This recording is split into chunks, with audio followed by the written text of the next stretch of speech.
Hello అండి, అందరికీ నమస్కారం. Welcome to SY cooking channel. ఆ స్టైల్లో మునక్కాయ కర్రీ ఒకసారి ట్రై చేయండి, చాలా టేస్టీగా ఉంటుంది. మునక్కాయ కూడా పర్ఫెక్ట్గా ఉప్పు కారం పడుతుంది, చాలా అంటే చాలా టేస్టీగా ఉంటుంది. అసలు మునక్కాయ ఇష్టం లేని వాళ్ళు కూడా ఖచ్చితంగా తింటారు. ఒకసారి ట్రై చేయండి. ముందుగా ఒక పాన్ తీసుకొని కొన్ని పల్లీలు వేయించుకోండి. నేనైతే లో ఫ్లేమ్లో వేయించుకుంటాను, పర్ఫెక్ట్గా వేగుతాయి. పల్లీలు ఇంకొక 5 మినిట్స్లో అయిపోతాయి అనే ముందు కొబ్బరి యాడ్ చేసుకోండి. ఒక 2 మినిట్స్ కొబ్బరి ఫ్రై చేసుకోండి. తర్వాత అదే పాన్లో ఒక 4-5 స్పూన్స్ ఆయిల్ యాడ్ చేసుకోండి. నేనైతే ఒక 4 స్పూన్స్ ఆఫ్ ఆయిల్ యాడ్ చేసుకున్నాను. కావాలంటే ఎక్కువ యాడ్ చేసుకోవచ్చు. ఇప్పుడు లైట్గా స్మాష్ చేసి పెట్టుకున్న తెల్లగడ్డలు యాడ్ చేసుకోండి. అలాగే ఆవాలు యాడ్ చేసేసుకోండి. ఆవాలు కాస్త చిట్పట్టలు ఆడాక చిన్నగా కట్ చేసుకున్న ఆనియన్స్ని యాడ్ చేసేసుకోండి. నేనైతే 2 ఆనియన్స్ని యాడ్ చేశాను. ఆనియన్ టొమాటో టేస్ట్ చాలా బాగుంటుంది కర్రీలో. ఆనియన్స్ని బాగా ఫ్రై చేసుకోండి, బాగా ఎర్రగా అయ్యేంత వరకు ఫ్రై చేసుకోండి. కొద్దిగా సాల్ట్ యాడ్ చేసుకోండి, త్వరగా ఫ్రై అవుతాయి. అలాగే కరివేపాకు యాడ్ చేసుకోండి. ఆనియన్స్ ఇలా బాగా ఫ్రై అయ్యేంత వరకు ఫ్రై చేసుకోండి వీడియోలో చూపిస్తున్న విధంగా. ఇప్పుడు 2 మీడియం సైజ్ టొమాటోస్ని యాడ్ చేసుకోండి. నేను ఆనియన్స్ ఎన్ని తీసుకుంటానో టొమాటోస్ కూడా అదే క్వాంటిటీలో తీసుకుంటాను. మూత పెట్టి ఒక 5 మినిట్స్ మగ్గించుకోండి. ఈలోపు మనం మసాలా ప్రిపేర్ చేసేసుకుందాం. పల్లీలు కొబ్బరి వేసేసుకొని కొద్దిగా ధనియాల పొడి యాడ్ చేసేసుకోవడమే. దాన్ని మెత్తగా గ్రైండ్ చేసుకోండి. మరీ అంత మెత్తగా కాకుండా కాస్త పలుకుగా గ్రైండ్ చేసుకోండి. రండి, వీడియోలో చూపిస్తున్న విధంగా గ్రైండ్ చేసుకోవాలి. ఇప్పుడు మూత తీసి చూడండి. టొమాటో ఇలా బాగా మగ్గిపోవాలి. ఆయిల్ బాగా పైకి తేలేంత వరకు టొమాటోని మగ్గనివ్వండి.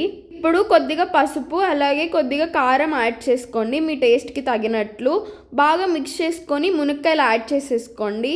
మునక్కాయలు వేసిన తర్వాత ఆ గ్రేవీ మొత్తం మునక్కాయలు అంటుకునేలాగా బాగా మిక్స్ చేసుకోండి. ఒకసారి ఉప్పు చూసుకోండి, ఉప్పు తక్కువ అనిపిస్తే యాడ్ చేసుకోండి.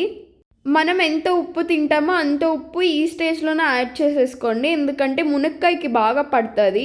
చూడండి, వీడియోలో చూపిస్తున్న విధంగా ఇలా బాగా మిక్స్ చేసుకోండి. తర్వాత మూత పెట్టి కాసేపు మగ్గించండి. ఒక 2 మినిట్స్ మగ్గించండి చాలు. లో ఫ్లేమ్లో మగ్గించుకోండి. మునక్కాయ టేస్ట్ అనేది చాలా బాగుంటుంది ఇలా మగ్గించుకోవడం వల్ల. 2 మినిట్స్ తర్వాత మూత తీసి చూస్తే ఇలా బాగా ఆయిల్ తెల్లుతూ ఉంటుంది. ఇప్పుడు మీకు తగినన్ని వాటర్ యాడ్ చేసుకోండి. నేనైతే 2 గ్లాసెస్ ఆఫ్ వాటర్ యాడ్ చేసుకున్నాను. ఇప్పుడు మూత పెట్టి బాగా ఉడికించుకోండి. మీకు పప్పుల పొడి యూజ్ చేయడం ఇష్టం లేదు అనుకుంటే ఇలాగే కూడా తినేసేయచ్చు. అలాగే కొబ్బరి తినకూడదు అనుకున్న వాళ్ళు కూడా కొబ్బరి స్కిప్ చేసి ఓన్లీ పప్పుల పొడి ధనియాల పొడి మాత్రమే యూజ్ చేసి ఆ పౌడర్ చేసేసుకోవచ్చు. చూడండి, ఇలా వాటర్ ఆల్మోస్ట్ సగం తగ్గిపోయాయి కదా. ఇలా బాగా వాటర్ తగ్గిపోయిన తర్వాత మునక్కాయని ఒకసారి ప్రెస్ చేసి చూడండి, ఉడికిందా లేదా తెలుస్తుంది. నాకైతే మునక్కాయ పర్ఫెక్ట్గా ఉడికిపోయింది. మరీ ఎక్కువసేపు ఉడికించకండి, మునక్కాయ విరిగిపోతుంది. అలా విరిగిపోయినప్పుడు టేస్ట్ పెద్దగా ఉండదు. ఇప్పుడు మనం ముందుగా ప్రిపేర్ చేసి పెట్టుకున్న పల్లీలు కొబ్బరి అలాగే ధనియాల పొడి పౌడర్ ఉంటుంది కదా, దాన్ని యాడ్ చేసేసుకోండి. ఫస్ట్ ఒక 3-4 స్పూన్స్ యాడ్ చేసుకోండి. తర్వాత మీ కన్సిస్టెన్సీకి తగినట్లు యాడ్ చేసుకోండి. వేసిన తర్వాత ఎక్కువసేపు ఉడికించకండి. మొత్తం మిక్స్ చేసుకున్నారు, మొత్తం మిక్స్ అయిపోయింది అన్న వెంటనే స్టవ్ ఆఫ్ చేయండి. ఒక 2 మినిట్స్ అయితే సరిపోతుంది. ఇంతేనండి, టేస్టీగా సింపుల్గా మునక్కాయ కర్రీ రెడీ అయిపోయింది. ఖచ్చితంగా ప్రతి ఒక్కరు ఇష్టపడతారు ఈ కర్రీని. ఒకసారి ట్రై చేయండి, చాలా బాగుంటుంది.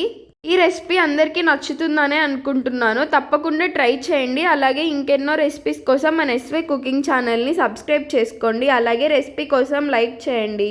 Thank you so much for watching.